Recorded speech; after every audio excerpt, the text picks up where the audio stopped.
O presidente Michel Temer se pronunciou hoje pela primeira vez sobre o massacre que ocorreu no início da semana em presídios de Manaus. Ele comanda uma reunião com ministros da área de Segurança e Justiça para discutir o Plano Nacional de Segurança, que deve ser lançado até o fim do mês. A repórter Selma Dias tem as informações ao vivo de Brasília. Boa tarde, Selma. Oi, Luciana, boa tarde a você, a todos. Olha, o presidente classificou essa rebelião como um acidente pavoroso e prestou solidariedade institucional às famílias. Disse que o governo vai dar todo o apoio necessário. Esse pronunciamento quebrou aí um silêncio do presidente, que não falava sobre esse assunto desde o ocorrido lá em Manaus. Até então, o ministro da Justiça, Alexandre de Moraes, era quem vinha se pronunciando em nome do executivo. Inclusive, ontem, ele confirmou que o governo de Manaus tinha informações antecipadas de que os presos já planejavam aí essa fuga em massa. Sobre isso, Michel Temer afirmou que não está clara a responsabilidade estadual, já que o presídio Anísio Jobim era um presídio, então, privatizado. Mesmo assim, Temer reconheceu ser compartilhada a responsabilidade pelo controle penitenciário e também pelos setores de segurança.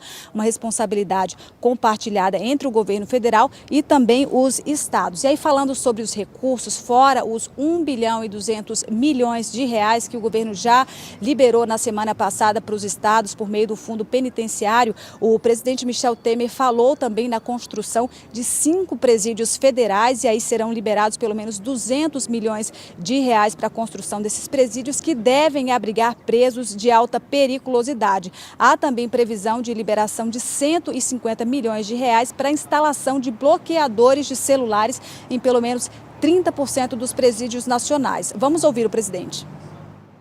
Eu quero, numa primeira fala, mais uma vez, solidarizar-me com as famílias que tiveram seus presos vitimados naquele acidente pavoroso que ocorreu no presídio de Manaus.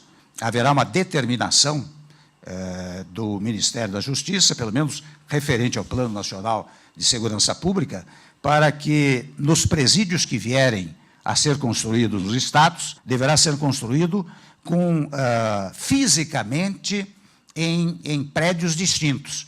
Um para abrigar aqueles que praticam, como ressaltei, os delitos de maior potencial ofensivo.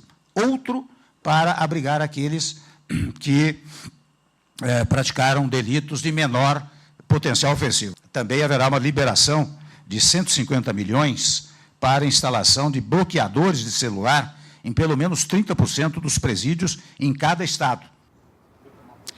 Olha, a reunião continua aqui no Palácio do Planalto. Dela participam pelo menos 10 ministros que estão neste momento conhecendo os detalhes sobre o Plano Nacional de Segurança, que deve ser apresentado, anunciado pelo governo nas próximas semanas. Esse plano que deve apontar, então, soluções para a crise penitenciária nacional.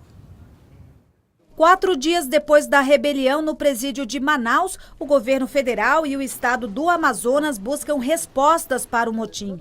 As autoridades locais reconhecem que já sabiam do plano de fuga dos prisioneiros. Mesmo assim, não conseguiram impedir a ação.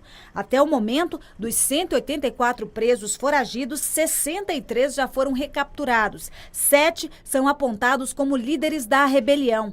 Entre os 60 mortos, pelo menos 39 foram identificados pelo Instituto Médico Legal, mas apenas 14 foram liberados. Segundo a polícia, a demora na identificação é porque metade das vítimas foi degolada. A Ordem dos Advogados do Brasil processou ontem o Estado pela falta de ações concretas para a solução dos problemas no sistema carcerário e deu prazo de 30 dias para que seja apresentado um plano de proteção aos direitos dos detentos. Isso porque os presos estavam sob a guarda do governo e a segurança deles é de responsabilidade do poder público. Já o Ministério Público de Contas amazonense pediu o cancelamento dos contratos do governo com as empresas Humanizare e a Multisserviços Administrativos, que administram os presídios.